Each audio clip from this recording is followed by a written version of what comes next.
Let's talk about the taxation on traditional IRAs. First of all, the contributions to a traditional IRA are always considered to be made in cash. The contributions are usually tax deductible, meaning you can use the amount that you put in your IRA, subtract it off your adjusted gross income, and use that lower amount to figure out your taxes for the year when your accountant, for example, is doing your taxes. Most of the time, they're going to be fully deductible. Sometimes they're partially deductible, sometimes even not deductible at all.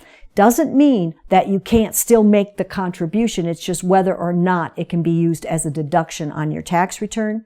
Your tax preparer can help you with, where you're at in that situation. Tax deferred earnings is another great feature.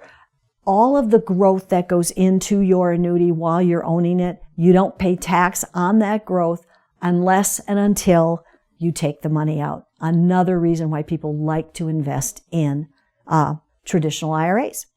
Now, distributions, when you take money out of a traditional IRA, it's going to be income taxable for the year in which you get it. If you took money out of your IRA this year, you would pay income tax on it for this year on the growth that you take out.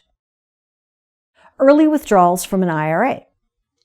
You can take certain types of withdrawals before 59 and a half, that's what they mean by early, on an IRA without being charged the 10% penalty.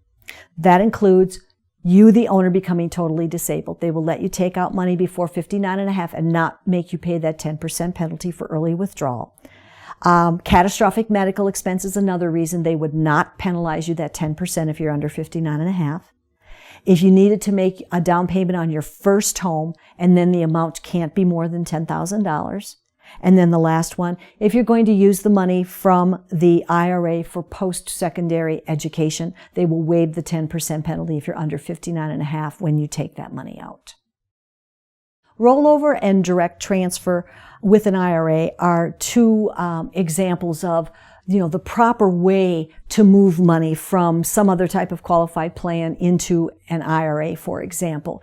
You want to keep all that tax deferral of the growth that you have within the one qualified plan and then moving it into the IRA so that you don't have a large tax bill at the time you move the money. So you have to follow all of the rules. Usually these things must be completed within 60 days if you actually have what is called constructive receipt, meaning they give you a check, say, from your 401k plan. You've got 60 days to roll it over into a rollover IRA, for example.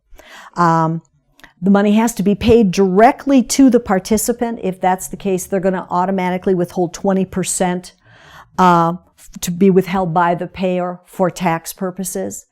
And then a 20% withholding can be avoided by making a direct payment into a new plan to do the rollover properly. Then you don't have to tell them to take out money for taxation because you're just going from like one transfer to another, from one qualified plan to another. So you keep all that tax deferral and you don't have to worry about any taxation issues cropping up.